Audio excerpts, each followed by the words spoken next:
Hello, hello, and welcome back to Dark Shad-Bros. It has been a while since our last episode. Thank you all, first of all, for tuning in. We've had several people writing and asking, when are you guys coming back? When are you going to do? We swore at the last episode we weren't going to let the time lapse, and yet here we are almost a month later since our last episode, which was an homage to the late, great Grayson Hall. Interestingly enough, it took a very good weird turn. It was supposed to be more of a character study into Grayson and her various roles on the show.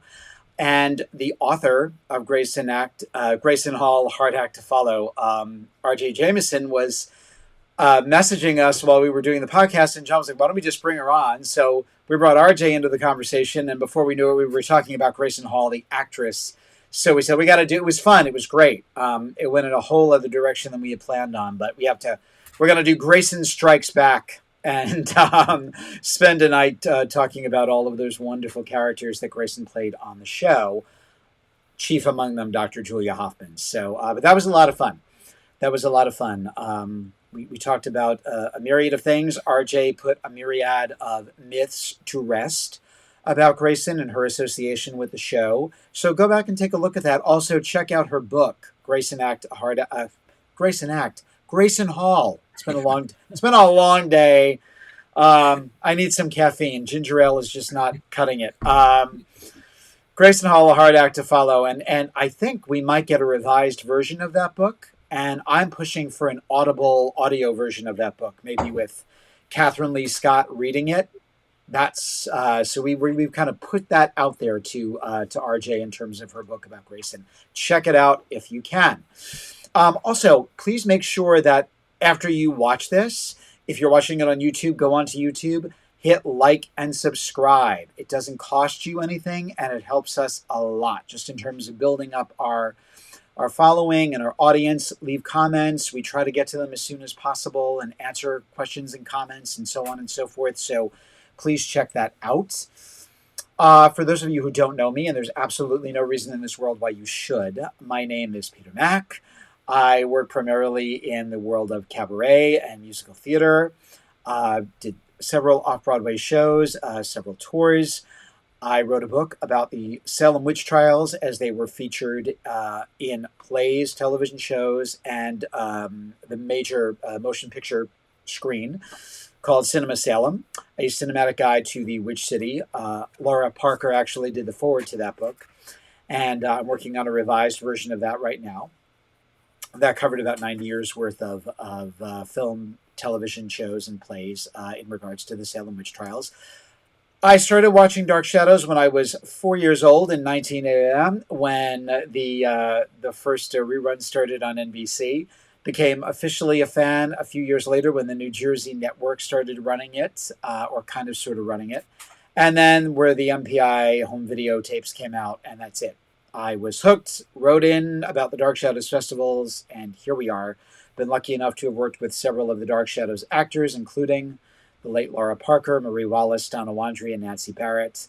And I work pretty much now as a cabaret artist and a Judy Garland tribute artist, singing all live, no lip sync, performing a myriad of thematic shows featuring the world's greatest entertainer, Miss Judy Garland. I'm going to turn it over to my producer and co-host, Dr. John Mack.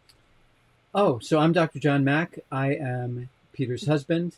I have been watching Dark Shadows since we've been together, so since 2003. And I fell in love with the show in the black and white episodes, so the pre-Barnabas episodes. And I got hooked. I kept asking Peter, is there more? Is there more? Is there more? Um, I too have done those shows with Donna Wandry, Marie Wallace, Laura Parker, and Nancy Barrett. And I am really excited about this episode because we have a guest host. We do. We have a guest host now. Our normal bro, our regular Dark Shad-Bro, Michael Panzerato, is actually on a family outing. I believe arriving home tonight.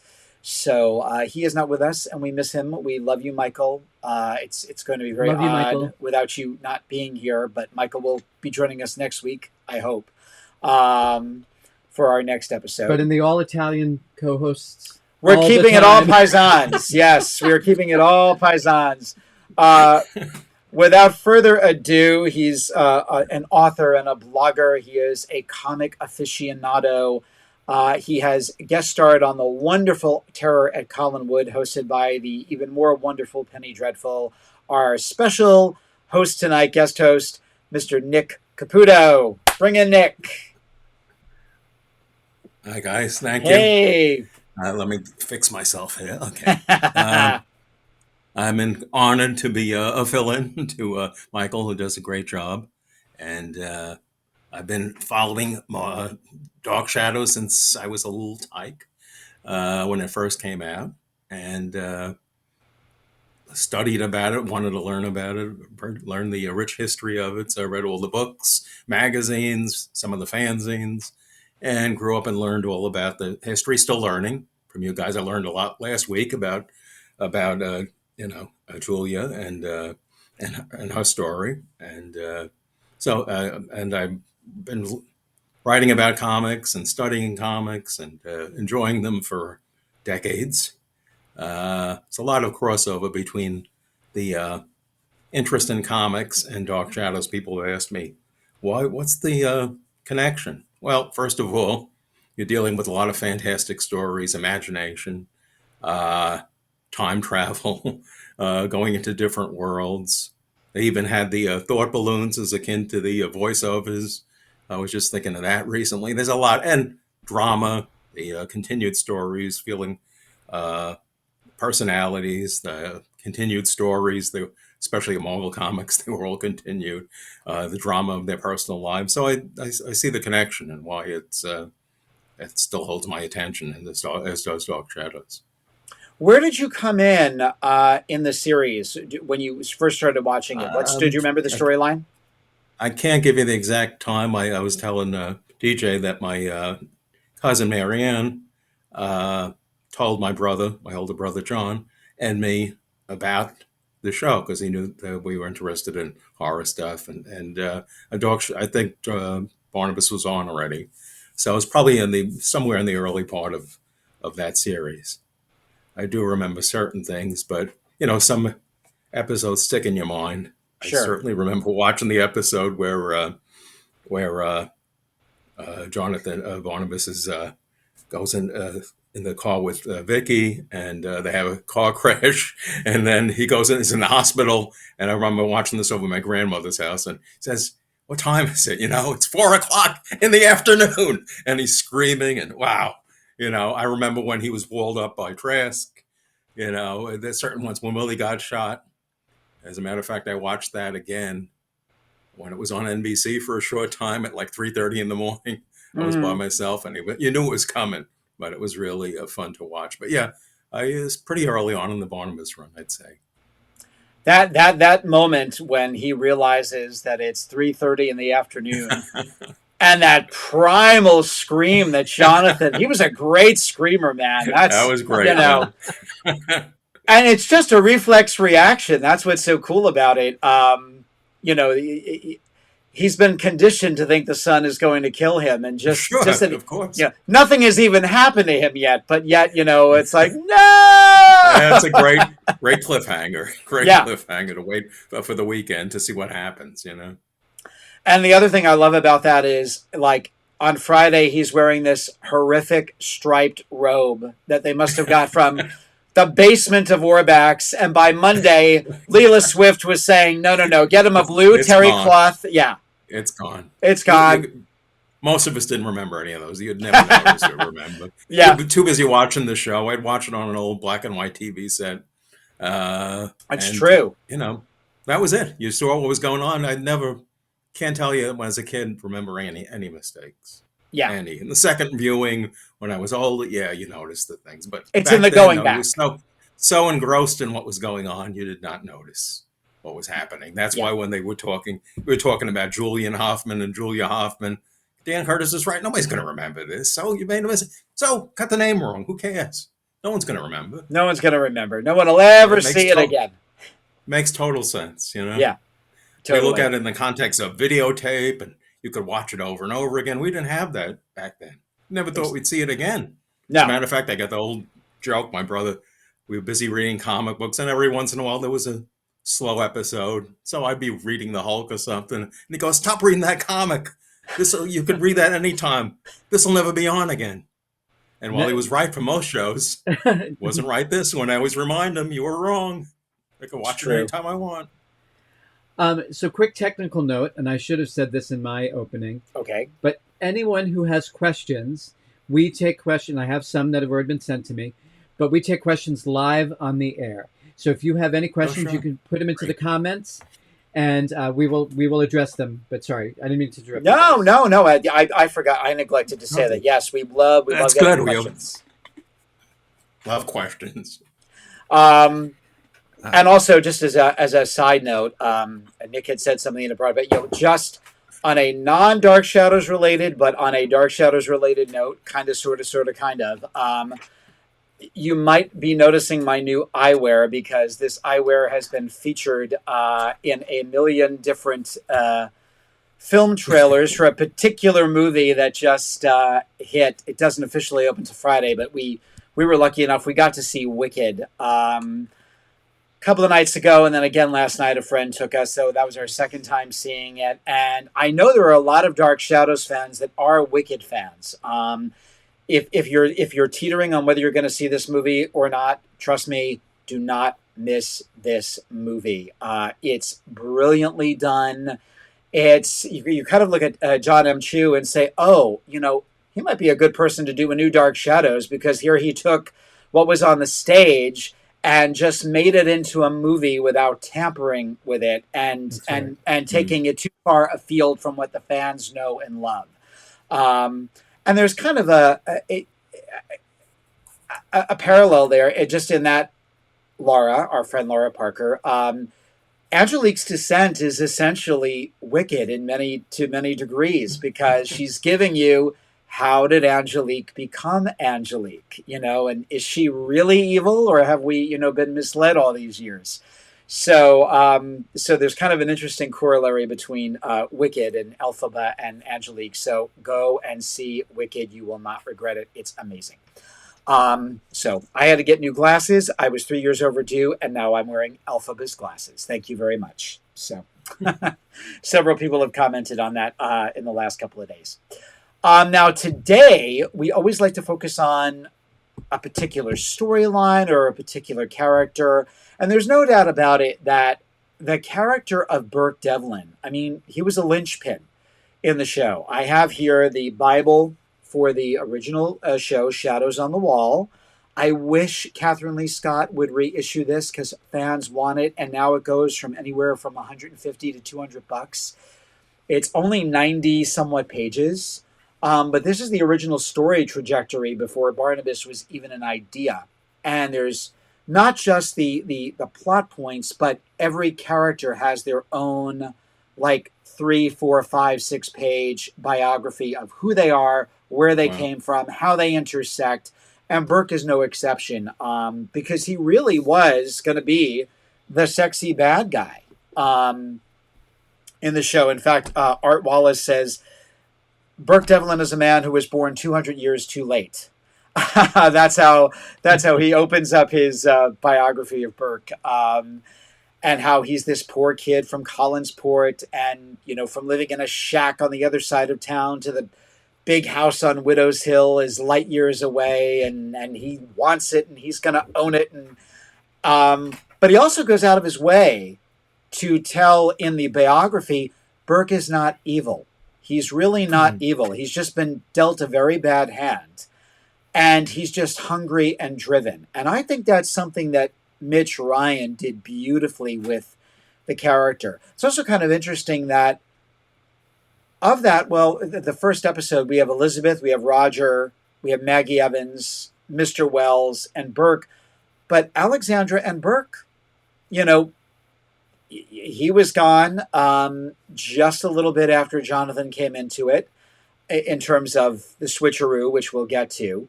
And then Alexandra, not too much longer after that, you know, she was gone just on the precipice of Quentin, essentially. And these were going to be two real, you know, I believe a huge part of the heart of the show. And meanwhile, you know, they were there just roughly about 2 years. He left quite an impression on me. Mitch Ryan was such a good actor. He was sexy, but he was very nuanced. And again, you never quite knew where you stood with Burke.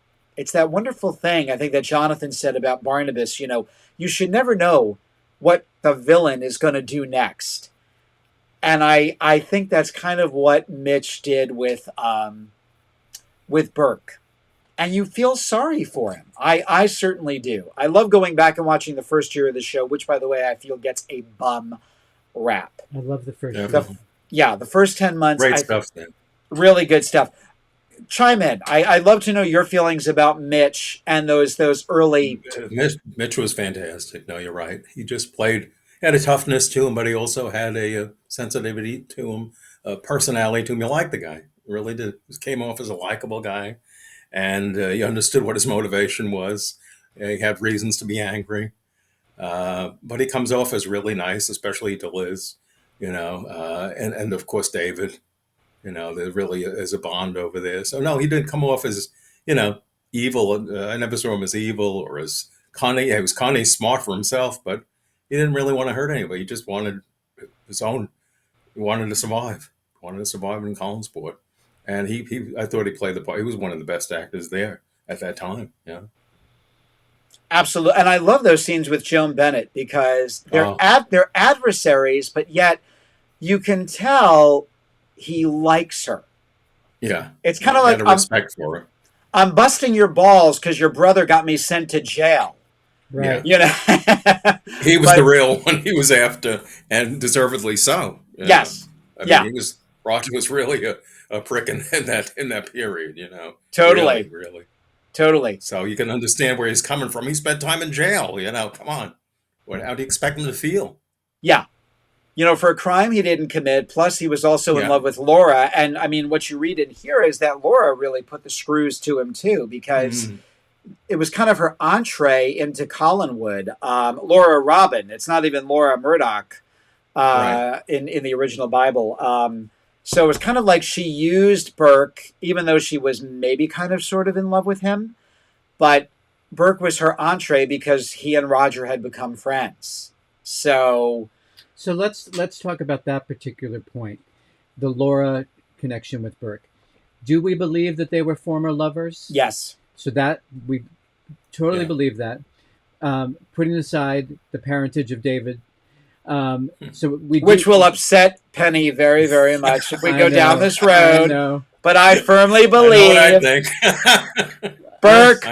think. Burke is the father. Come on, say it. It's all Burke. It's all Burke. It's Burke. It's in the eyes. It's in the eyes. Yeah. You can see that connection with the kid. Come on. You know? Penny, I believe that. Totally. I believe that. Totally. Yeah. Absolutely. No, so I didn't mean to hijack that, but I just wanted to clarify that that's what we all believe. No, it comes through in you know, unspoken, but I think it came through in the series. And he had a wonderful chemistry with David Hennessy. Oh, I mean, great, they really just clicked. Yeah. That worked very well, you know. So, he was just, again, layered character. You know, it was just a loss to that he was gone. You know, because he really contributed a lot to the show. And sorry to hear. You know, it really was sad to hear that. In other shows, like you said, later years he fixed himself up there, and you see him in shows. He's great and everything. I remember seeing Brilliant. the Christmas show that they did. He was great. You know, he was great. So great. And you never quite knew, again, with Burke, where, because he's toying with Carolyn, which, okay, bad boy. But Yeah. Carolyn was, what do we say? You know, she was pure as snow, but she drifted. Yeah. It's a good one. That's You good. know, Yeah. yeah. Or as pure as a driven slush. And she was playing games. Yeah, she was playing Yeah. a lot of games there too. So Yeah. you know, that's what it was about. Yeah. And then his work with Mrs. Johnson, they made Yep. some team together. Oh They my did. God, the scenes with Clarice, those early, they gave her, and we're going to get to Clarice in a few weeks, but Yeah, that first year and a half, they utilized her so well. Yeah. And the stuff with Mitch, and she saves his ass on more than one occasion, feeding him lines. yeah, yeah, yeah. No, she's one of the best on the show too. Absolutely. Really, really Yeah. good. Anytime she was on, you know, she just had that personality, the character. You know, You know, I all those- thought she was perfect for that show. all those secret meetings up in his hotel room, and he's like, Oh. well, we better get downstairs, but go down ahead of me, and now remember, you don't like me. And she looks at him with that great scowl, and she's like, well, if it'll avenge Mr. Malloy's death, I'll hate you in public. And then her meeting with Maggie in the diner there, just trying to get things out. I mean, you could see that she did not want to be bothered with her. Tried to be nice to her, but you know, it's like, do you want something, Mrs. Johnson? You know, it was just a great combo there, having those two play up against each other. If you start to think about this whole entire timeline, if we're saying that Burke is the father, that means that Laura is pregnant in the car because he has to go to jail. Right. So Yeah. she probably figures, oh my God, I'm pregnant. He's now in jail. I want my son to be taken care of. That's probably how she ends up. Yeah, that's a good point. They got married. I think she married Roger like a week after the accident, if Has to that's be. I'm not Really? mistaken. Yeah. Hmm. Yeah. So it was very quick. Very, very quick. Yeah. But she has some wonderful Diana Malay, if you recall those scenes, Nick, where they're on the docks, where she's on the docks with Burke. Oh, yeah. And they're kind of, you can see, you know, there is, well, I mean, he flat out kisses her at one point. Yeah. So there's I mean, there was definitely a connection. But again, he had great chemistry with everybody on the show. Everyone. He was one of the And- best on that show at the time, you know, and And- losing him was tough. I have nothing against the actor that came, but it just was a hard act to follow. Really was. And he's in his final episode is episode 241. So he's there for several weeks, Mitch Ryan. Well, he was Yeah, there for a yeah. year and a half. Right. That's You know, a long from day- time, yeah. From day one till his last episode is the infamous Maggie being locked in the coffin in the mausoleum. That's his last episode on the series. And they think Sam is drunk because he saw her outside the window. You know, she's got the Right. pipe in her hand, and Patterson, you know, Sheriff Patterson is like, are you, you know, sure you didn't? I've been corrected. His last episode was episode number 248. 248. 248. 248. And we don't get his replacement. I'm trying to push that off a little bit. We don't get his replacement until Okay. 262. 262. Really? Oh, I forgot yeah. that. That took that long, yeah. Took that long. But I believe what happened Interesting. was that Joel Crothers had to fill in. They had to give Burke stuff to Joel. His lines, yeah. Because what Catherine said this, guys, if you watch my other show, Mac and Chat, we had Catherine on, I think 2 years ago now. And Mitch had just passed away. And she was very open about what had happened. Mitch was very open about what had happened. Yeah. You know, the day they let him go, he said Dan Curtis cried.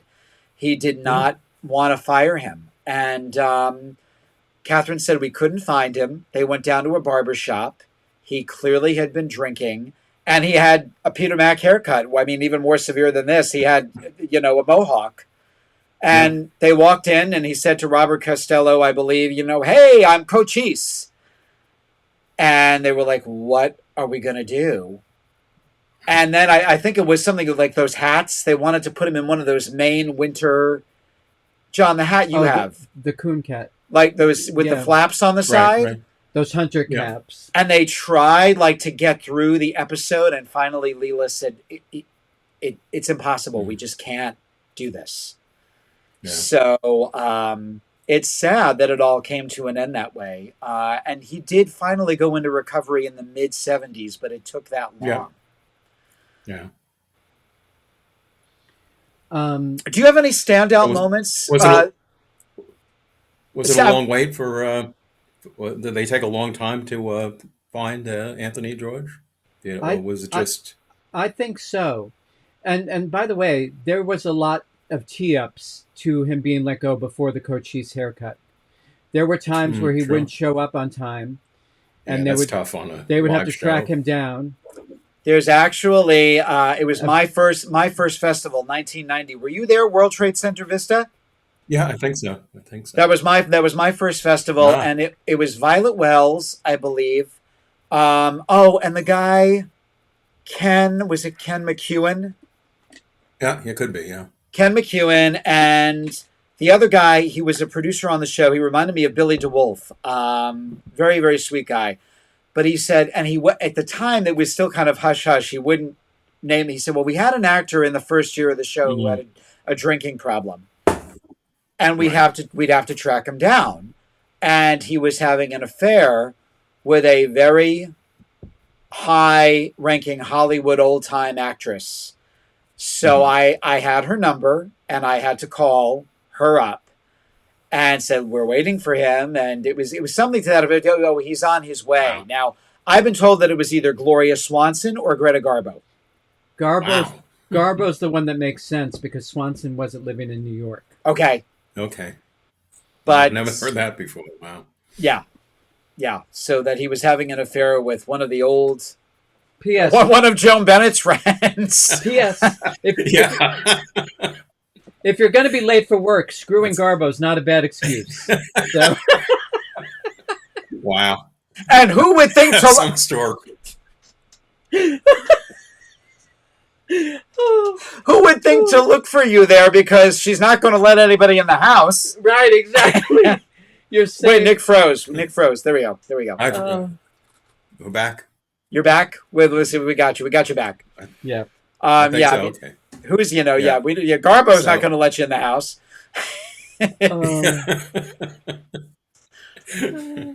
That's great.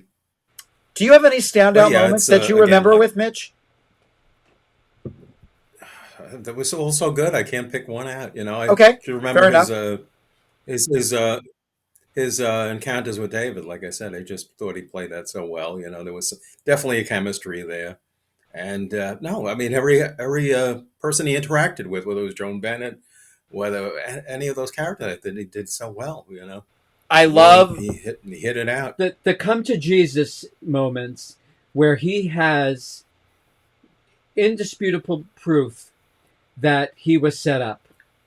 Oh, that's probably one of the top ones. Yeah, those drawing room episodes are the best. Roger quivering away. Yeah, when he had all the info. Yeah, when he says to him, "I want to, I want to hear you say it," and Louis Edmonds in that great. Please. Bordering slightly on Paul Lynde, please. Oh, Paul Lynde. Yeah, I was thinking of that. That's a good one. True. You're right. You're right. But no, he just, that was one of the top scenes, I'd say. And the writing. The writing was... I love that Blue Whale episode, too. Where he defends Sam Evans.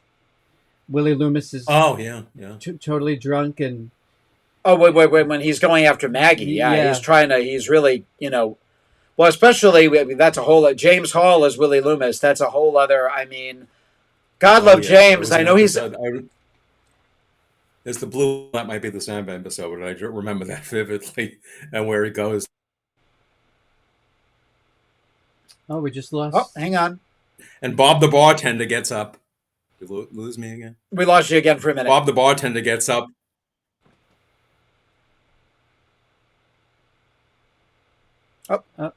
Hang on. We got to freeze. Let's see. We got to get Nick unfrozen here. Let me see what I can do at my end. We have a question from Andrew O'Connor while we're fixing this. Yes, he was dismissed because of his drinking. That's the alcohol got out of control. That's why, Andrew. Yeah. Yep. But now go ahead, Nick. You were saying with Bob the bartender. No, Willie... I was going to say that again. He said Bob the bartender, who once in a while had a speaking part. I don't think he had this one, but he gets the bottle out and he goes, "Cool it, Bob. I can handle this punk." I just remember that one. And of course, he knocks him down, and that's it. But I always liked Bob the bartender for some reason, even though he was in so many episodes and a couple of words here and there, but he was perfect. Looked like a bartender. Even in 1795 at the Eagle, they put him in like a page boy. He's got a page boy. Definitely, he was there. That's true. Yep. True. Yep. Nia, But that great line when everything comes to a head, and he says to Roger, he's got him by the collar, and he goes, "I always thought I wanted to see you rot in prison, but the truth is people like you rot wherever they are," and he throws him down. So brilliant. Oh, Mitch plays so brilliant. He's great. He's great. Yeah. Nia wants us to point out that earlier on, obviously he loved Vicky. Vicky loved him. Yeah. They were meant to be together. But earlier on in episode 16, he's flirting with Carolyn. Yes. To make Joe Haskell jealous. And there's that whole dynamic. And, for a moment there, you'd think that that's the way that the storyline could have gone. Burke and Carolyn. Yeah. Well, and also, when he threatens to take Carolyn over his knee and paddle her, we're all thinking, yeah, she would enjoy that too much. Exactly. My God. A couple of the guys too. Yeah, that's for sure. Yeah. Know your demo. Yeah. Yes. But yeah, it's true. I mean, there's that. I mean, she kind of, he puts her in her place. But yeah, then all of a sudden he's using her as a pawn to get into the house. And a handsome man. Sure. If we haven't said that, so many of the women who are commenting are all saying how beautiful a man he was. Well, that square jaw. Yep. Matinee idol. Mitch was to me, definitely had that look, yeah. I think he would have been the quintessential, if Dan Curtis could have done it, the quintessential Brom Bones in The Legend of Sleepy Hollow. He had that perfect, and that's how I look at Burke Devlin, especially the stuff I've been reading and hear about his childhood. And apparently, and he does talk about that he snuck into Collinwood. It's almost like kind of a Ben Mears thing in Salem's Lot, because I think he even mentions that he thought he saw ghosts. Quick shout out. Hello, Carrie. Hey, Carrie. Good to see you as usual. And quick reminder for those of our guests, we have many visually folks who have requested that these be broadcast with subtitles. So on Facebook, if you mute in the browser, the little mute button, it will automatically subtitle this. And right now it's running simulcast on YouTube. It's automatically being with subtitles. So I just wanted to make sure that our visually impaired friends. You sound fine. It'll correct all the mistakes they make. Oh. This is done live like Dark Shadows. This is the problem. That is. If you freeze up, if you make them, that's it. You're done. You can't go back. Now I know what Fred felt like. Poor, and that it's funny. Now we're coming into that. I wanted to see Mitch play those scenes out with Jonathan, and they were just about there. Wow, so close, yeah. because that scene, Jonathan's favorite scene, the duel Oh, that was a corollary. great, yeah. I could just see Mitch and him sparring back and forth. Because as you pointed out in your blog, Jonathan was not a bad looking guy, but he wasn't your typical matinee idol, whereas No, no. Mitch Ryan was. So that juxtaposition as well, I think, to have seen the two of them sparring, here you've got this big strapping, main boy, whereas Jonathan is more gallant and more of another time. Sure. It with Anthony George, he's grown on me over time. First, I hate to use the word hate. I never hated Anthony George. The man Right. was hired to play a role, and he did it to the best of his ability. Exactly. They didn't quite go in with a Mitch Ryan type, though. I mean, there's nothing to me that's indicative of Mitch. He was weaker, as just the personality was. It just didn't. Never kind of. Again, I don't dislike him, but just didn't seem to fit. That was one of the problems. And going back, he had a nice career. I was looking up his what he was doing before, and he was on the Untouchables. I remember seeing him, a great show, and he was on there for a season before Dark Shadows, and then he was on a show called the. Let me go. Forget what I said. It was a show called Checkmate. Okay. 62 or 63 with detective series with Sebastian Cabot and Doug McClure, which only lasted a short time. So he'd been on prime time, Yeah. He'd been doing these shows. And he had a, certainly body of work. And then he went into soap operas later on, from what I've read. Yeah. He spent most of his time on soap operas. So again, I thought he was okay, but I just never felt, the personality. There wasn't a strength to it there. Same as Burke. There was something missing. I think that Burke, I've said this to Michael. I've said, Anthony George was a little more that term, piss elegant. That's how I kind of sum up Anthony George's. But you didn't get this idea that this guy had done hard time. No. And that he struggled. There was something inherent about Mitch that he really came up by his bootstraps. Yeah. That came through. Yeah. That came through. So again, I didn't dislike him. I thought he was, good, knew his lines. He was good for what he did. And he was thrust into the situation, of course. The body of work is, going against, you're dealing with something that's really hard to compare to, It's really hard to follow in those shoes. I think that was the biggest problem. It's like the two Dr. Woodards, I mean, Right. You can't discount the first one. I would have loved to see the end of that. And this guy come in. I felt sorry for him, really, after a while. He did the best he could, but, he just came in at the tail end of this thing. And I'd seen him in other shows and TV shows. The Patty and Duke movies. show. He was pretty good. Yeah, I've seen him in television and movies, playing bit parts. He was good. He was. But to do this and to get thrown in at the last, few episodes? Wow. That was rough. I got to say this. I couldn't wait to see him die. Dr. Woodard. Well, I think that's why it works so well. I couldn't wait. Because imagine if, what's his name? Robert Derringer. The first. Robert Derringer. What if he's the one that was murdered? I don't know if that would have worked out too well. I don't know if the sympathy would have went to Barnabas, or they would have felt it. I think the fans would have really felt it that he was murdered.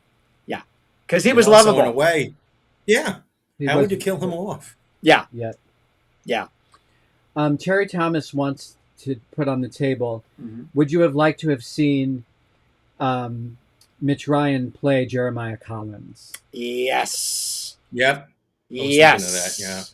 Definitely. Your thoughts first, Nick. I just, again, he was had that personality, that strong presence. I think he would have fit in. He would have played that character well. And I think he would have been great in that sequence in the 1795 period. Yeah, no problem with that. I was thinking of that today. Said he would have been great at that.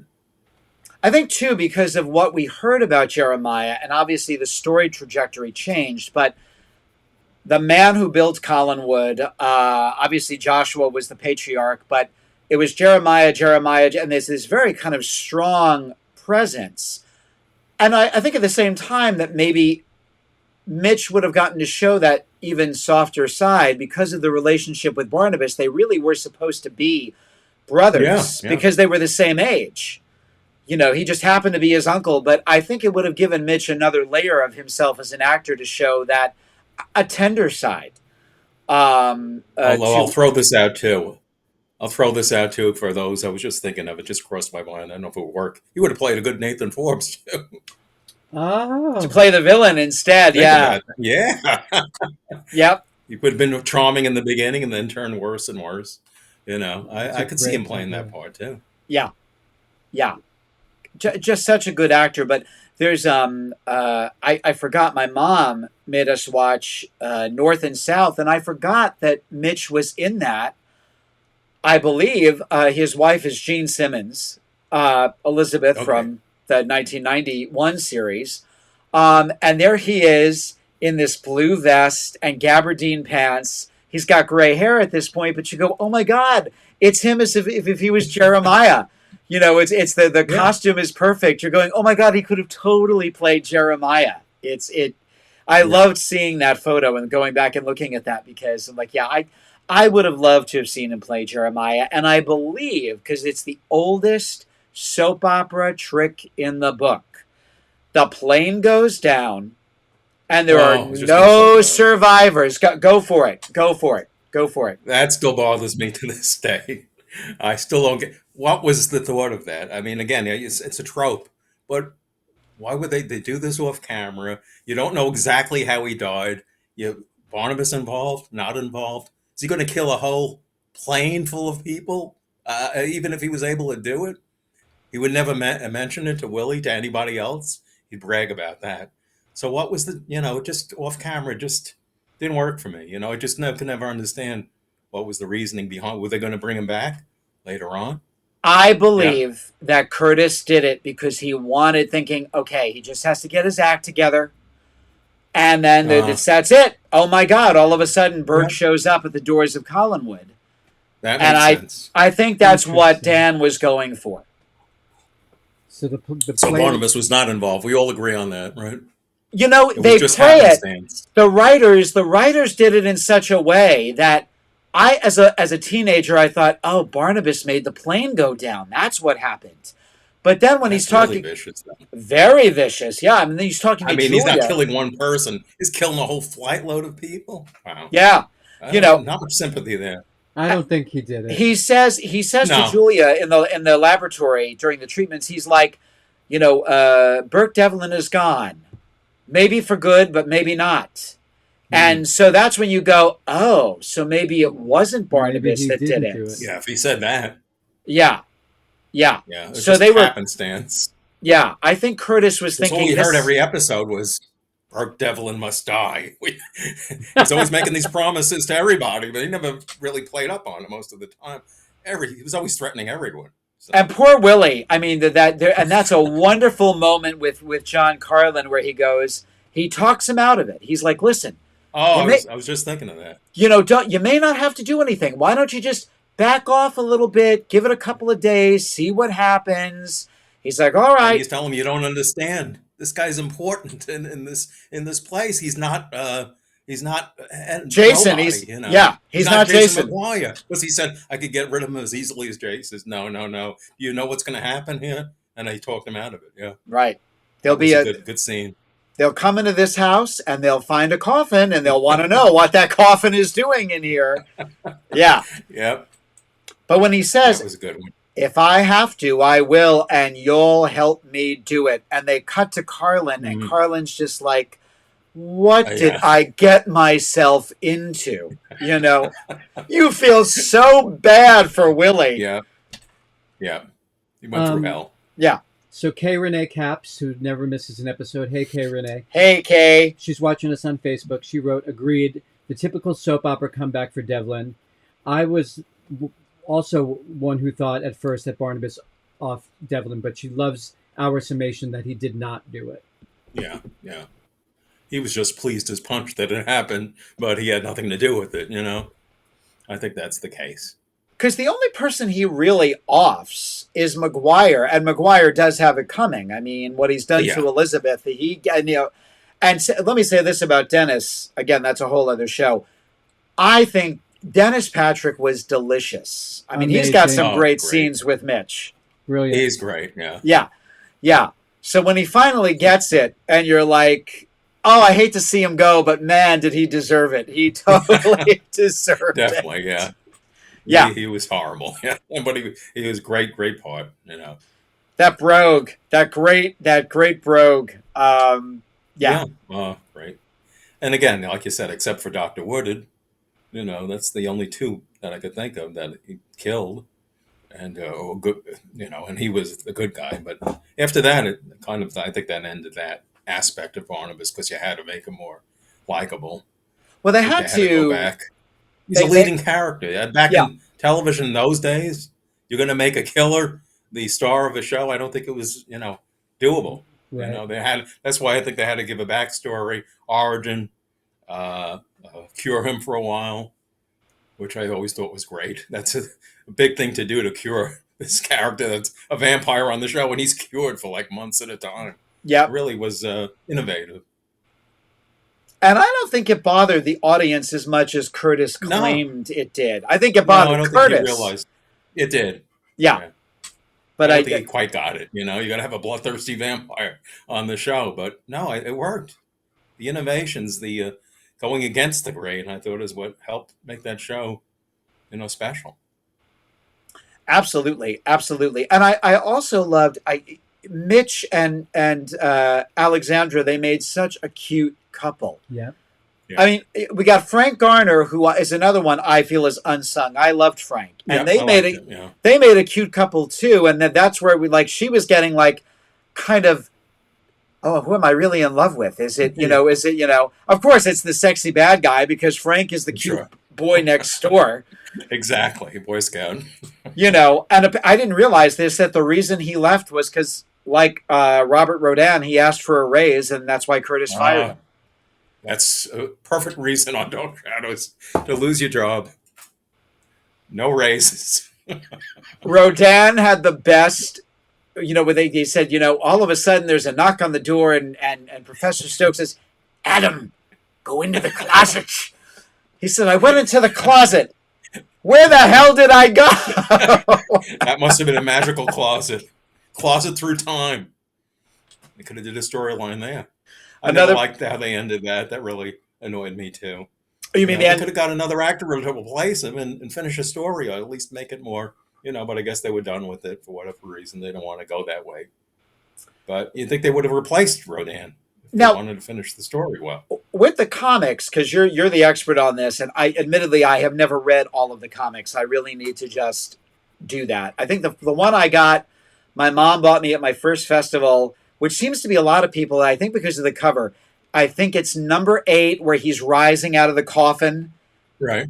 That's a great cover. And I was like, that's what I want. Cover. Yeah. I wanted number 1, and the dealer was really sweet. They're like, number 1 goes for a lot of money, especially if the poster is in it. I think they wanted poster and the photo covers. Yeah. You had that. That was a painted cover, right? Yeah.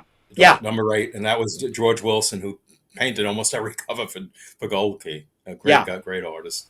And he did that stuff. But go ahead. I'm sorry. No. But I just love that. I love that artwork where he's just looming out of the coffin. It's great like that. Burke is not. He's not in any of the comics, right? No. They only had a limited cast of characters on that comic that they used. Stokes was in there once in a while. Julia, Liz, Barnabas, and that's about it. Willie once in a while popped up, I think.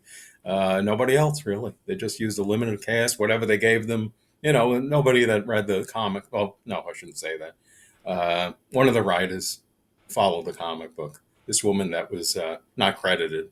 And years later, she said she was a fan. She was just pretty young and making some money doing the comics. So she followed the show.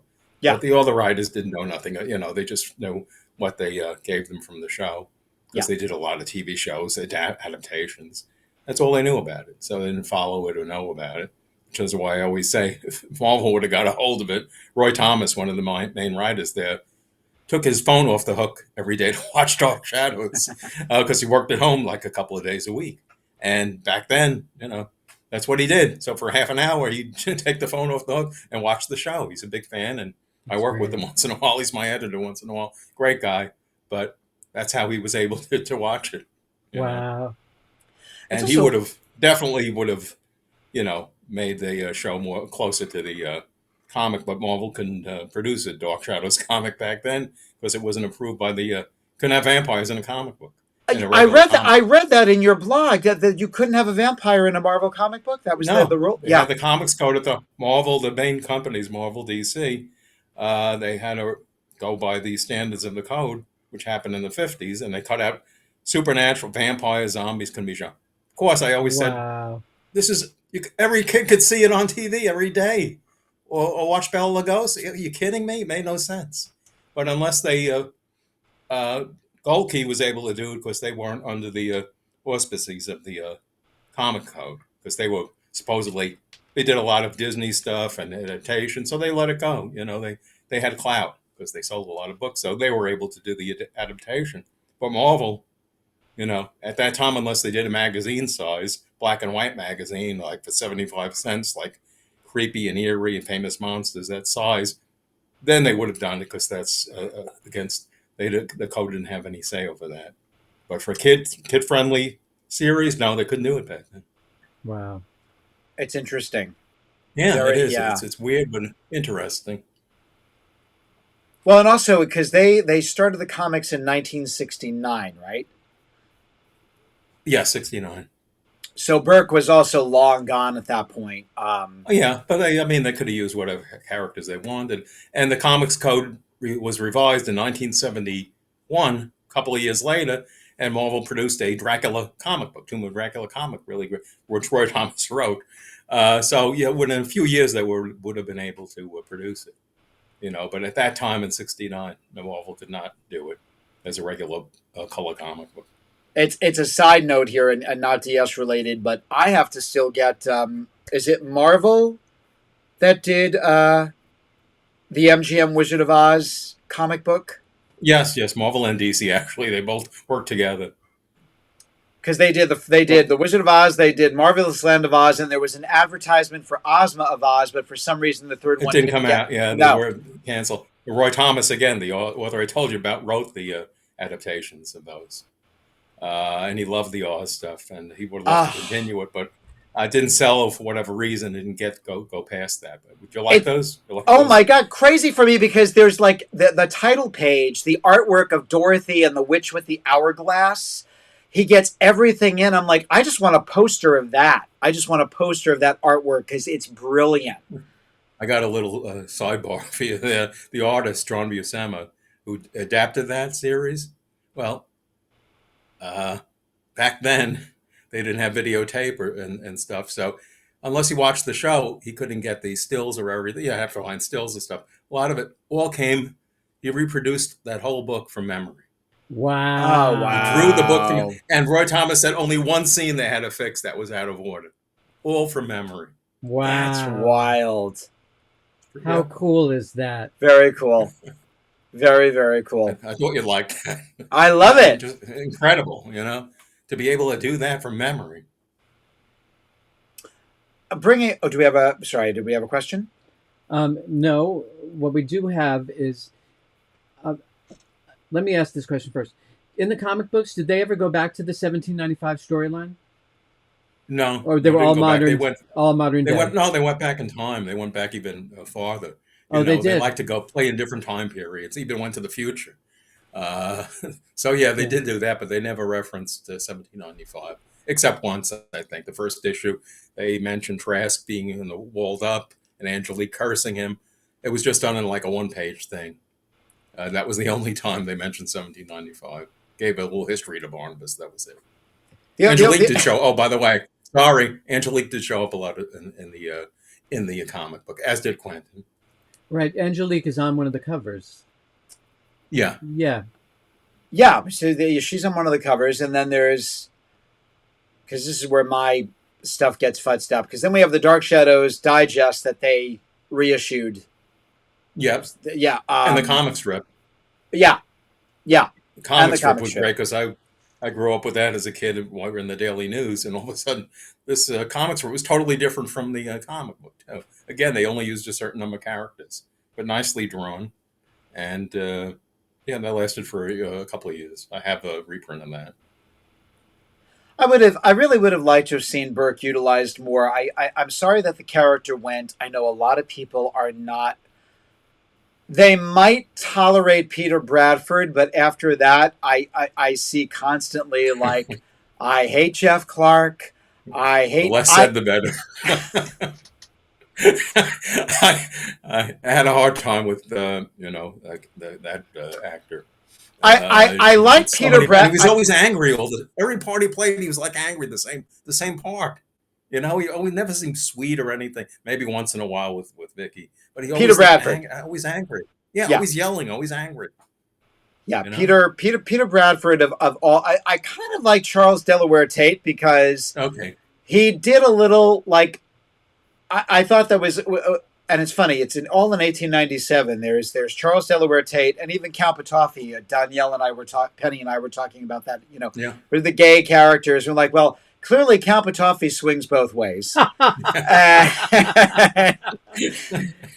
and probably Charles Delaware Tate with that purple coat. There was something about Charles Delaware Tate that said, okay, he's dipped his toe a few times. Who's the effete redhead? Oh, Craig Slocum, God rest him. He was Joel Cruther's friend. Oh, got it. Joel got him the job. Was that Harry? Harry.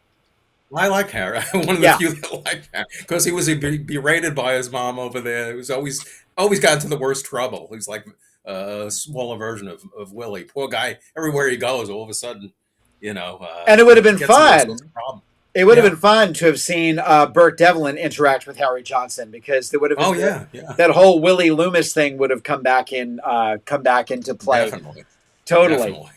Totally. Have you ever thought about what would have happened to this story, or like just random fan ideas if Burke had come back? I have my own idea of where Burke might have gone to, but has it ever crossed your mind, or like what do you think would have happened? Because I don't know. In the context of the show at that time was getting so fantastic. If you just go by the reality of it, what were they going to? Human characters were getting less and less play, so I don't know where he would fit in. At that, just thinking the way they were writing it and what direction they were going in, it would have to be more realistic and more oriented by him. I don't know, and just with the supernatural would have worked. But okay. This is me being very, very... I live in Salem, Massachusetts. Let's just have that conversation. Let's say he lands in the Amazon forest and he meets up with these tribes, and, that whole... There's a lot of voodoo and supernatural stuff there. What if he came back an occult expert back into Collinsport? Having survived the plane crash, coming across the occult in South America, and came back more as because let's face it, don't forget this, he suspected that there was something going on with Jonathan. Yeah. So, go ahead. Because that's my idea. I'm sorry, I don't know. No. What if he really wasn't going to Brazil at all? What if he had gone to England and threw them off the course? Because who's Niles Bradford? Because there's no listing for your cousin Niles Bradford, Barnabas. What if he went off to try to find out who is this guy, coming back and saying there is no trace of Barnabas Collins, there are no records of him in England? And what if that was going to try to be a zhuzh there in terms of trying to expose Barnabas yet again? Again, that's my geek fan mind going off, saying like. And now this is open to Pandora's box of comments. So what if he Let me read this. Sure. This is from Terry again. As Dark Shadows leaned into time travel and parallel universes, Burke could have returned from an alternate timeline with knowledge or a mission to prevent catastrophic events at Collinwood. Fair enough. That's pretty good. Fair enough. I'll take that. I'll take that. To do something with that. Sure. Or, I mean, if they didn't want to bring Burke back, again, if he had been... Brought Mitch Ryan back as any number of characters. Just as any number of he characters. He could have came back as a different character, definitely. Yeah. He would have fit in. Yeah. Could have replaced some characters that were in there. Yeah, definitely. Could have done something with them.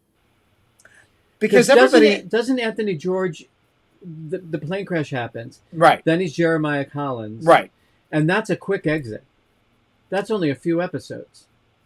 He's in a fairly good part of the beginning of 1795. It's been bandied about that he did not enjoy his time on Dark Shadows, that he couldn't wait to get off. That's what I heard. He had a job waiting for him on Search for Tomorrow.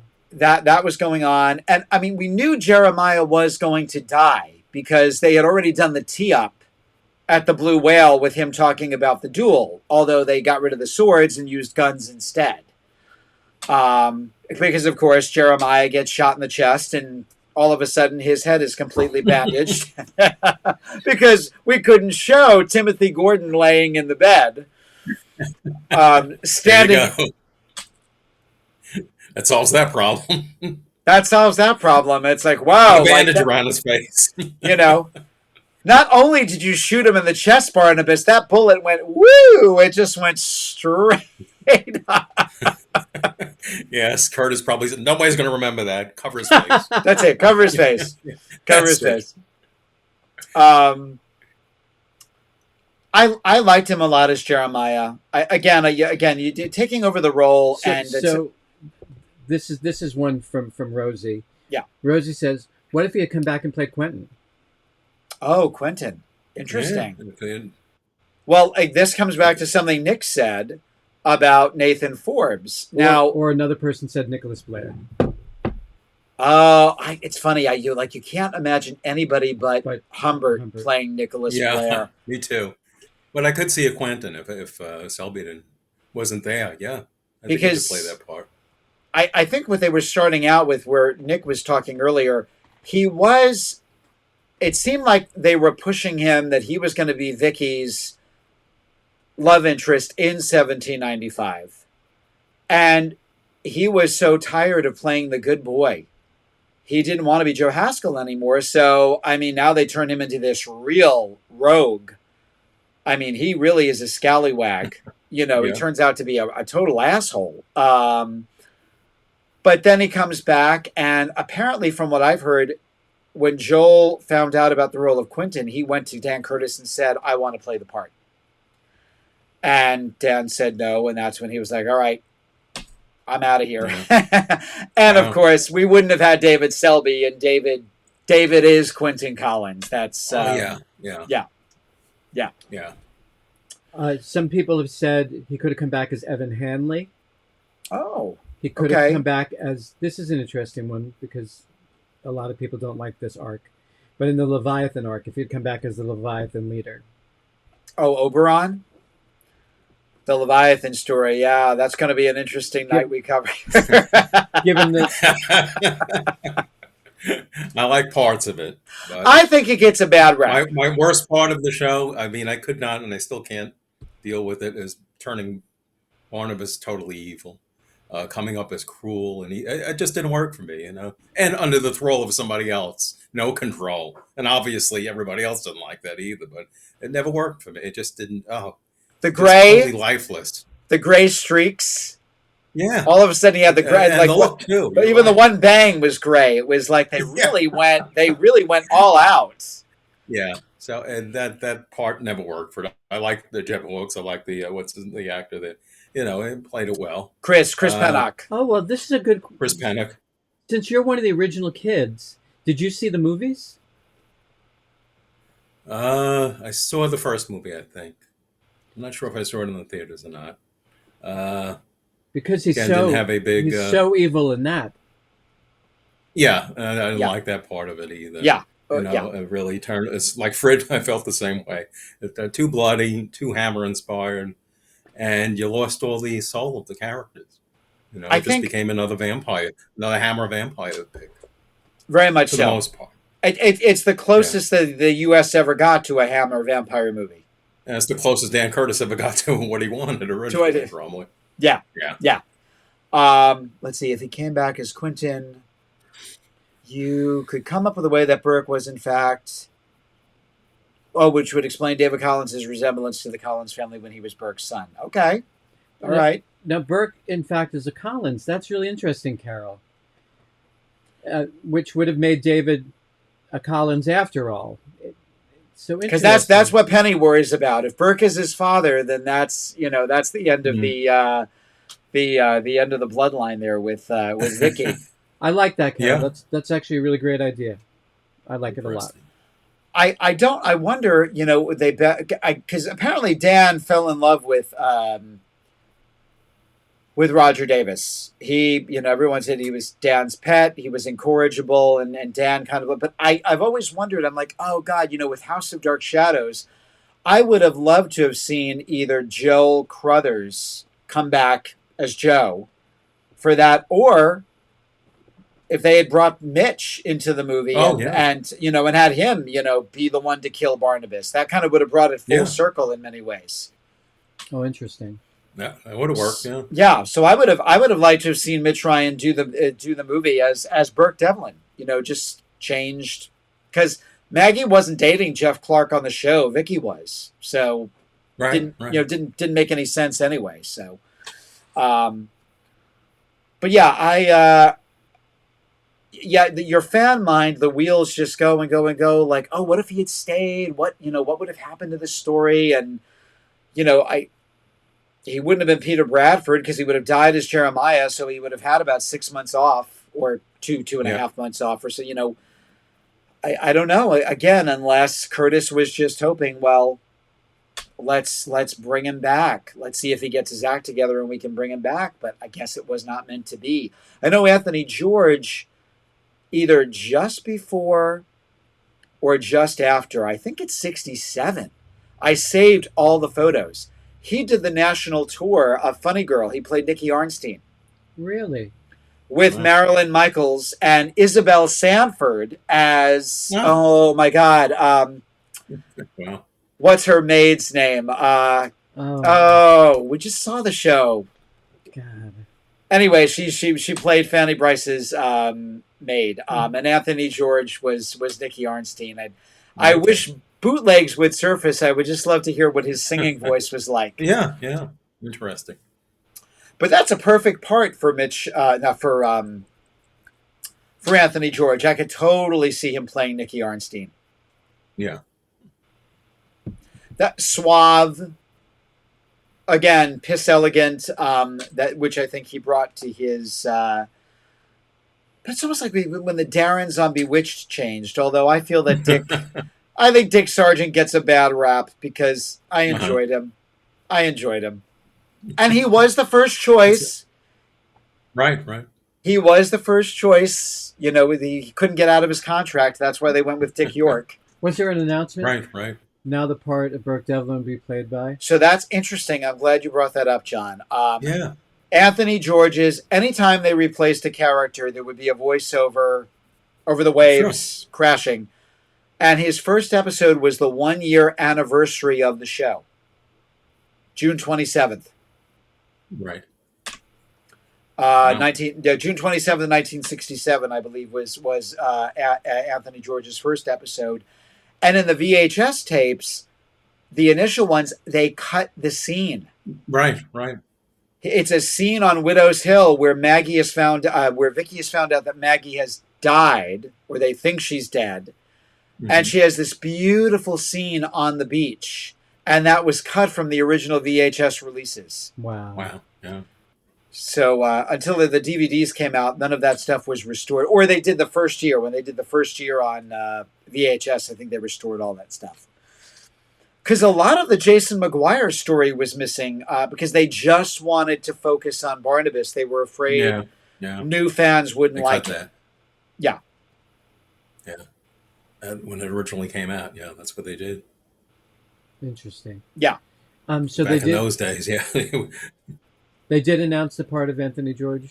The part. The What was part it? of Burke Devlin will now be played by Anthony George. yes, Interesting. the famous voice. Yes, I The, remember they always had those on.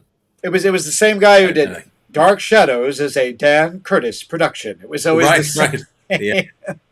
Yeah, gotta have that ending. Yep. And beginning today, Dark Shadows will be seen in color. I think that was him too, That's a right? good news. Good Good news. news. Wasn't good news for me because I had a black and white TV. I could never understand that. When you're a little kid, that Batman and all these shows, Spider-Man, in color. I'm like, where's the color? I didn't get Oh, it. I was too young to understand, you know? Well, same with And then, Wizard of Oz. I know people that were like, "Well, we didn't, oh, yeah. we didn't get a color First time I TV." saw it, wow. Yeah. Yeah. I watched it for years in black and white. Yep. First time seeing it, changed to color. Totally. Amazing, But yeah, they did. That was always a big announcement because color was new. And ABC, I think, was one of the last to start the color on their shows. NBC, I think, was the first. And, it was 1966. It was new. So, There was a big to they do there. made, I'm sorry to interrupt you. no, they made a point to reference that. And all the original shows I saw in black and white, I didn't see them in color until the 80s. The Although I do like the black and white, I have to say. Oh Something well, about the black and white, atmospheric black and white, it just works. it comes off like an Even though they old did not. Universal. It comes It off like does. an It yeah, does. yeah, Especially when the kinescopes. I yes. still always remember that episode of Maggie being in store. That one always Ah, reminds me of an old horror movie, an old Universal film. chasing her through the catacombs of the old town, which they never Yes. did again, and I love that. No, they should have done it. Yeah, Yeah, they yeah. should have. I remember being 12 and sitting on the edge of my seat eating my Entenmann's cake and being like, "Oh my God, is she going to get out? Is she going to get out? Is she going to get out?" Going from one door and the flute playing London Oh, Bridge is falling definitely. down. Yeah, Yep, yeah. yep. I have a question. Maybe you have the answer to. I was just curious. When they when Willie got shot up, did they intend to? Did they think he was not going to come back anymore? Did they think he was going to? They were just going to kill him off, or did they just intend to return? I believe again because Dan fell in love with him and said, Yeah, and he said he never had a contract. He said, "I never had a contract on the show. I yeah, yeah, came and went as I pleased." yeah. Did he do? Was it Love is a Many Splendored Thing? Am I getting that wrong? What was the? He did another soap, and I'm trying to Okay. remember. Was it Oh, New yeah. York, New York based or California based? So they left it open, and in a way, I'll tell you this. I was kind of. I know we're getting away from Burke here for a minute, but um, if they had gone back to 1795, I'm like, I wouldn't want Ben Loomis. No, no. You needed Thayer David. The only part I could have seen Johnny Carlin playing, he would have been great as Trask. If Jerry Lacey, because he plays a tyrannical reverend on the Waltons. oh, Okay. And I was like, oh my God, he could have totally played Reverend Trask if Jerry Lacey had not come into the mix. I love Jerry Lacey. Oh, Jerry's great. I Jerry is love it. great. Yeah, it was great. But yeah, you'd have to have another part for me, definitely, because he couldn't. No, Ben Stokes and him, no, wouldn't have been the same. Wouldn't have been the same. But if he was available, yeah, they would have had in place something, Yeah. definitely something worthwhile, because he was missing from that. Yeah, because then it's shortly thereafter that he, Barnabas elbows Julia into getting him out of, some of the lines, Barnabas, he could be dangerous. Please, that's the last thing Willie could be. It's not really, really.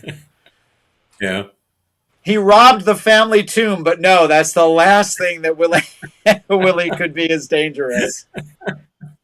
yeah. No, I just thought of it because they really shot him up good, supposedly in that episode. They didn't just give one or two bullet shots. It was like I don't know how many shots he had. He's left for dead. Couldn't remember anything, but he's still alive. hanging on by a And thread. oh, Barnabas, Thanks you to know, Dan Curtis. he clings onto life like a leech. Yeah, why isn't he dead? He said something. I remember one of those lines. So thoughtful, Barnabas. Why isn't he dead? You know, and he's pacing the halls of the hospital, and that's a great Oh, moment because they do a yeah. long shot of the hallway, and you've got Julia and Barnabas, and you've got Woodard and Patterson, Oh, and yeah. they're looking at them, and it's like you can see in Frid's face, it's like, oh shit, the jig is up. He came to. He knows they know all about me, Yeah. and yeah, that's a No, really great cliffhanger. that was well done. Yeah, Yeah, definitely. yeah, totally, totally. Um, just going out on a limb here with in terms of the two. I think Anthony George did the best job he could with what he was given. Um, he certainly has grown on me over time. I actually get sad when I find out the plane has gone down, and I've watched that many times over now. Um, but Mitch will always be Burke. Yep. You know, Yeah. he was the Burke Devlin. It's just sad that he didn't get a longer lease on life. Yeah. It would have been nice. It would have been Agreed. nice to have him there. And the whole storyline about them, the house, that was another thing that was cut out, remember? Vicky and Burke were looking at that whole storyline was cut out. And, Seaview. Now that's yeah. interesting because that was from what I can gather, in listening to Malcolm Wormelstein talk about writing the show, and he said, "Here, our ratings have gone up. We're doing really, really well.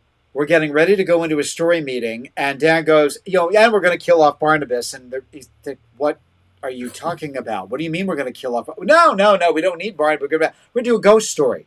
We're going to do a ghost storyline. I've got a great idea for a ghost. And he's like, but Dan, the only reason we have a show is because of Barnabas.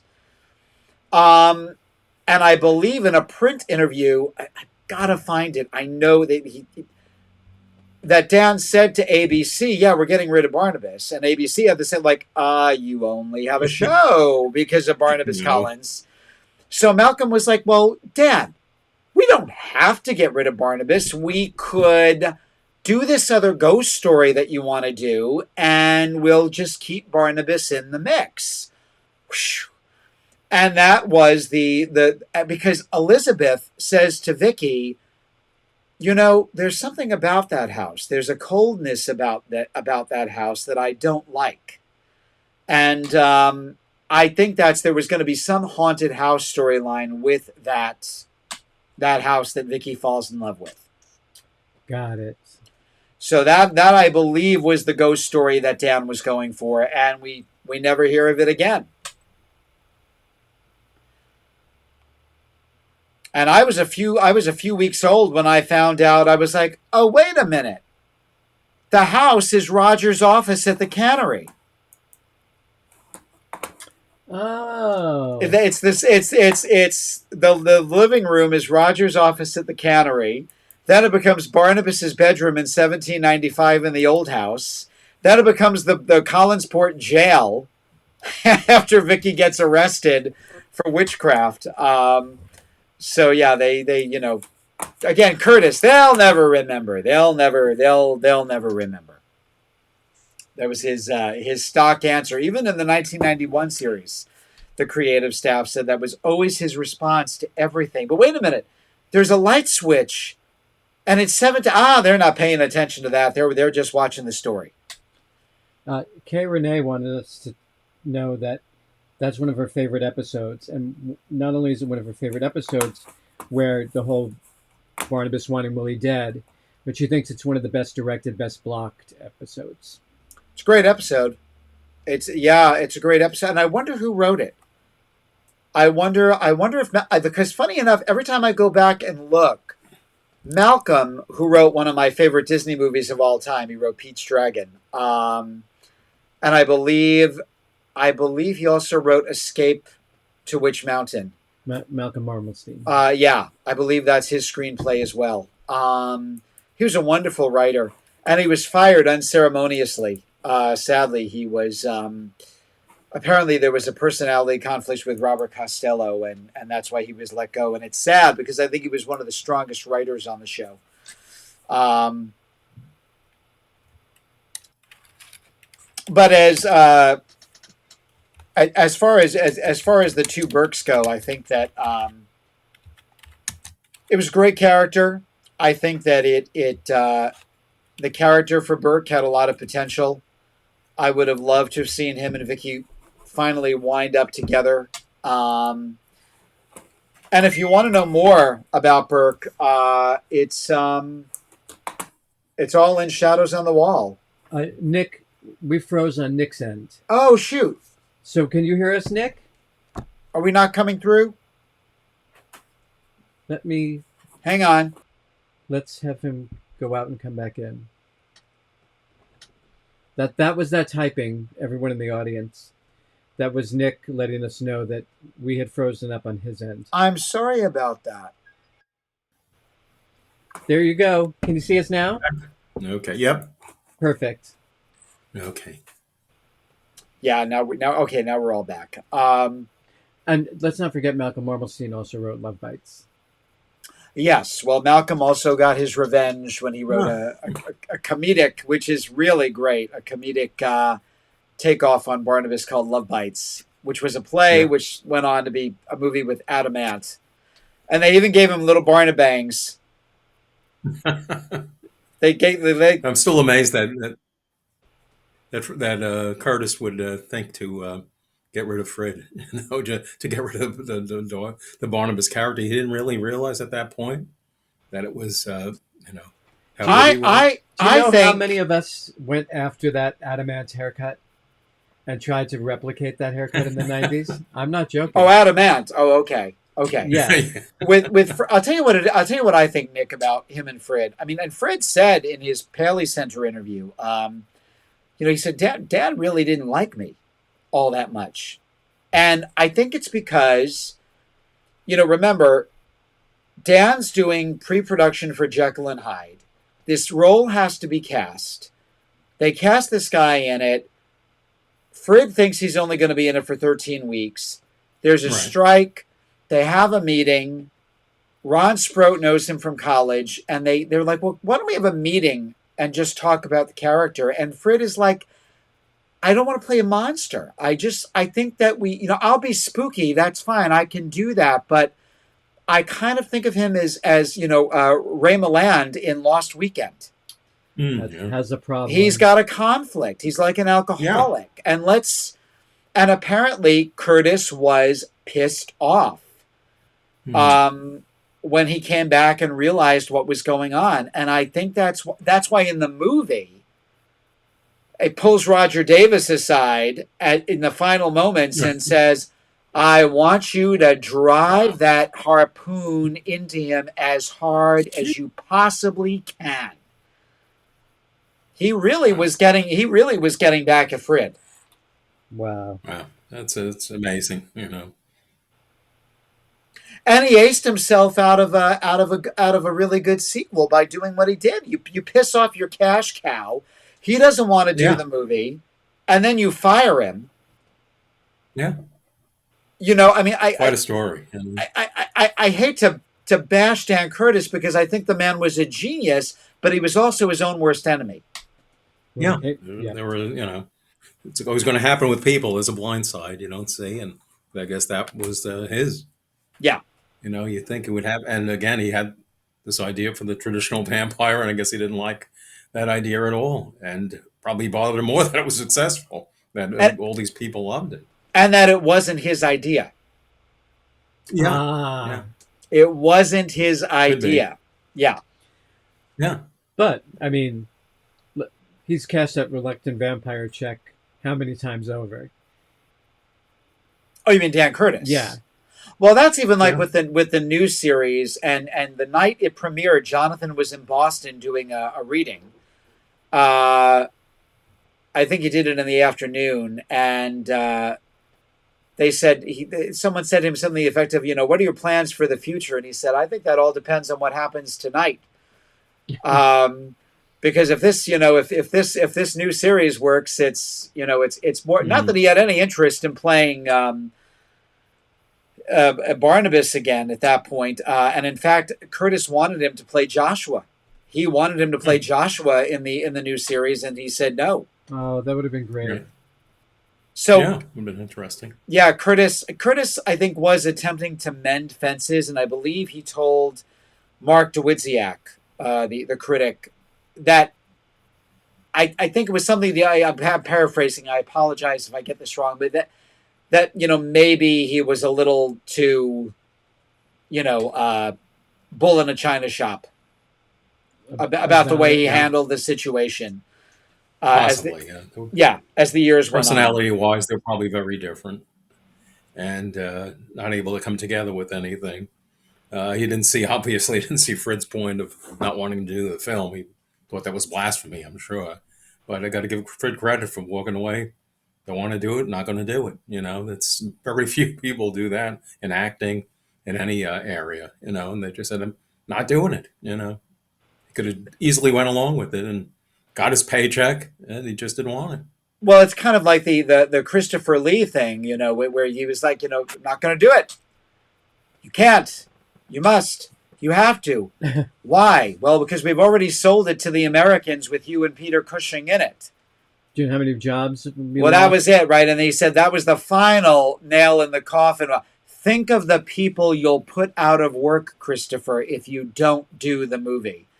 Mm. And, Christopher Lee was like, who wants that on their conscience? These people were my friends.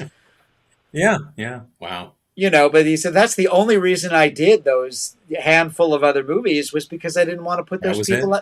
That was it. I didn't want to put them out of work. No, not too many people have that character. In Yeah, comic books, Steve Ditko, who co-created Spider-Man, walked out in 1966, just before it was becoming really popular, and the cartoon came on.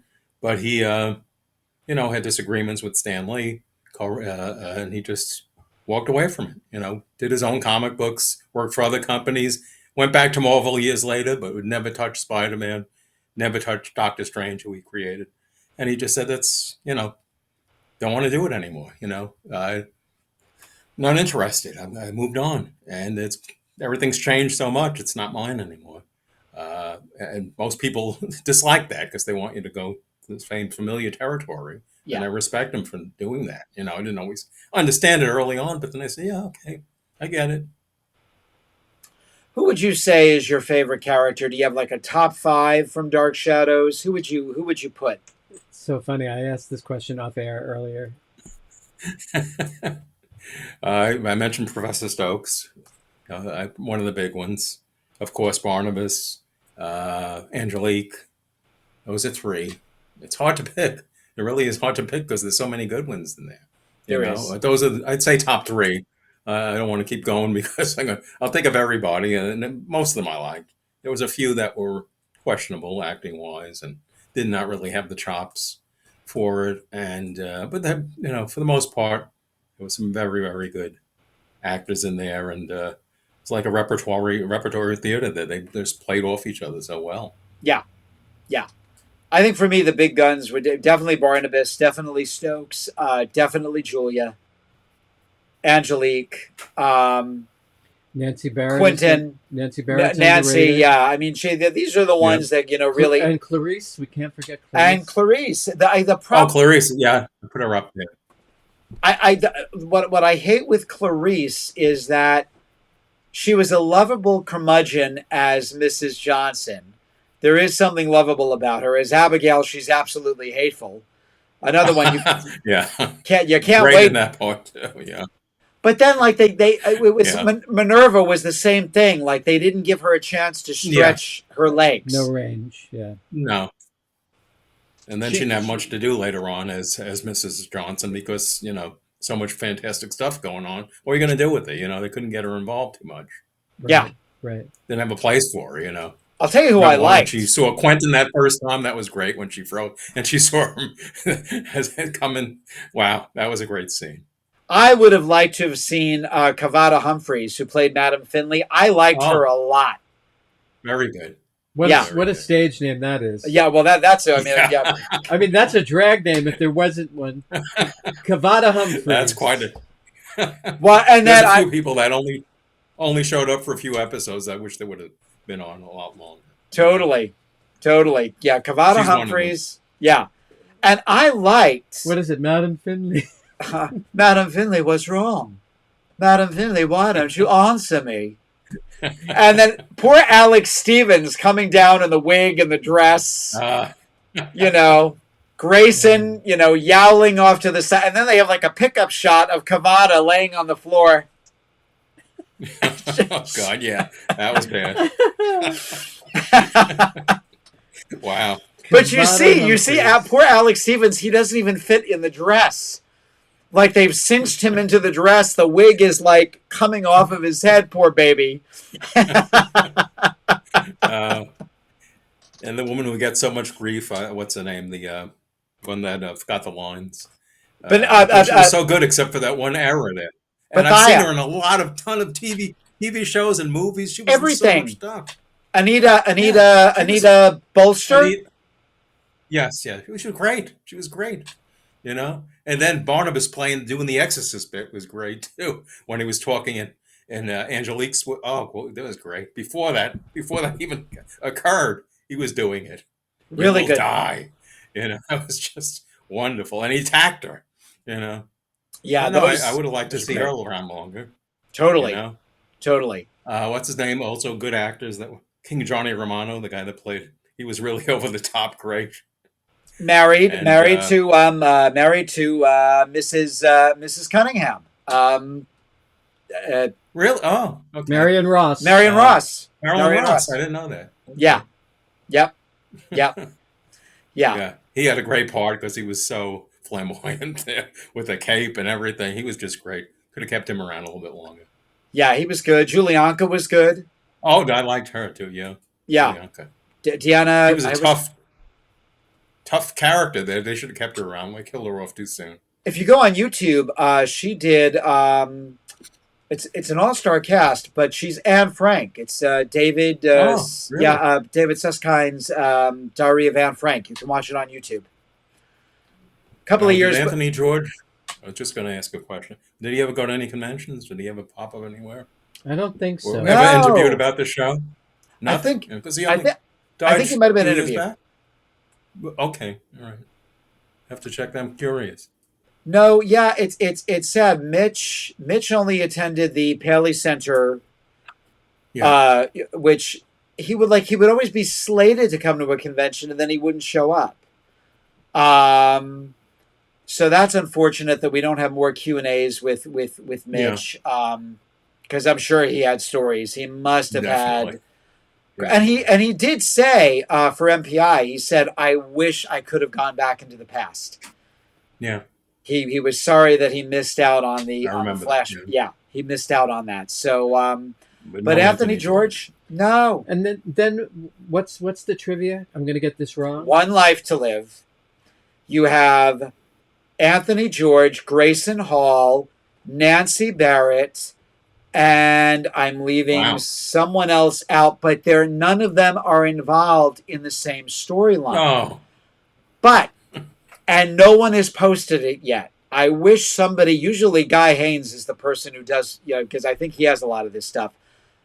They said, you got to do something. You got to do something. So they managed to get them all in the same room, looking at each other and going, haven't we met before?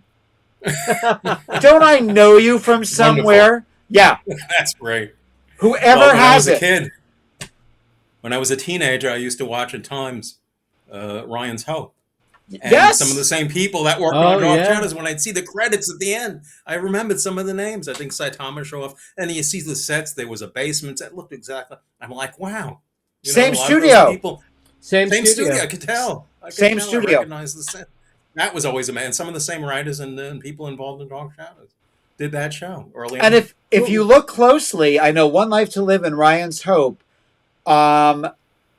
set pieces, the Collins Mausoleum was reutilized, I think, on Ryan's Hope or One Life to Live. Some of the walls from Collinwood, I think the stained glass window at the top of the stairs was reutilized. So some of that stuff popped up in those Yeah, ABC shows. Yeah. Yep. definitely they used it. They used it, and those a lot of episodes of Ryan was actually on YouTube. They were available. Hmm. They I saved them all. I Well, not all loved of them, but a lot of them. I loved Ryan's Hope so much. That was a great show. Yeah, Well, well good written show. show. Good Some show. Um, good actors in there. who's Catherine Lee Scott's best friend? The actress who was on the show for one episode. Oh, she was with Burke. She was with Mitch in Dharma and Greg. That's Susan Sullivan. Susan. That's why I was bringing it Oh up. yeah, So Susan Sullivan did an episode of Dark Shadows as a ghost, and then of course she went on to do Dharma and Greg, playing With Burke Devlin. So Dharma's yeah, parents. Yeah. yeah. yeah. I One think of my she's. favorite. Go ahead. Oh, I'm sorry. I think she's a ghost that's menacing Elizabeth during the Laura story. So I think, if I'm not mistaken, that's who she is. Okay. Okay. Oh, I was It's just thinking of Abe Vigoda, who I loved. A few parts, and I saw him in a convention. He was great, great, funny guy. He said, "I'm supposed to be dead." You know, he says, "I don't know what I'm doing here. Everybody thinks I'm dead," and he was funny. He was a really funny guy, and he played that part so well. The old. He said, "Now I don't have to play it anymore. I'm old." But Ezra Braithwaite and the other character, great for those little eccentric characters. You know. He was wonderful. He was. I remember because that was at the Marriott. That was at the Marriott You saw Marquis. him? Yeah. Yep. And he was like, "Everybody thinks I'm dead." The people that are so surprised at the success, longevity of the show. He was one of them. What's his name that played Dr. Lang? I think he said, "What are all these people doing here?" You know, they just couldn't. They were shocked that the people are still talking about the show. And apparently Jonathan said when Addison came. In fact, it was one of the few. It was a Shadow Con. Joel Crothers was there. God rest him. It's great that there's even footage of it. But apparently they had not gotten up to his episodes in the reruns, and he's like, they're talking to me and they're talking to Joel, and back and forth. And can I ask a question? What the hell is going on here? What? Because nobody. It was like nobody remembered Dr. Lang. Nobody was asking him a question. So That's funny. yeah. This has been so much fun, Nick. I'm so thank you. Bye.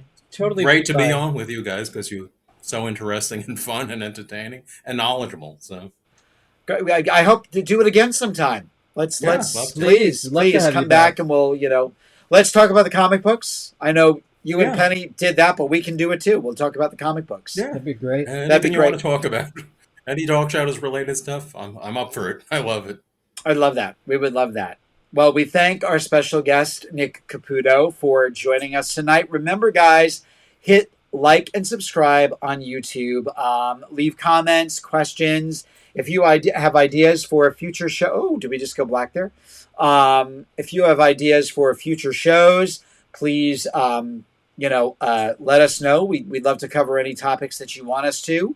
Again, I'm going to do a shameless plug for Wicked the movie. Go out and see Wicked the movie. See this movie. And if you want to know more, let's all write to Catherine Lee Scott because she was responsible for getting this out there. Get the original Bible, Shadows on the Wall, and you can find out more about Burke Devlin and what his actual interaction would have been with the show if the show had not gone down down Vampire Lane.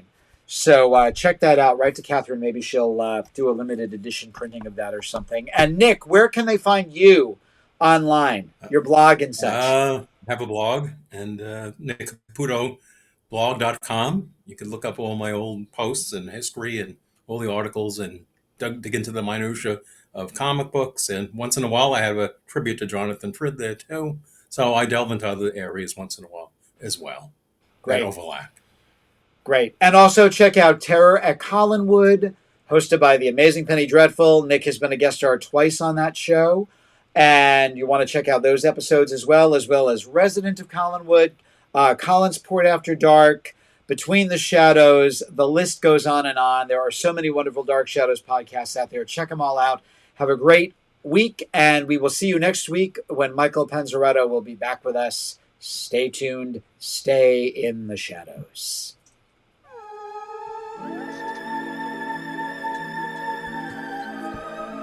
That's my back. Sorry.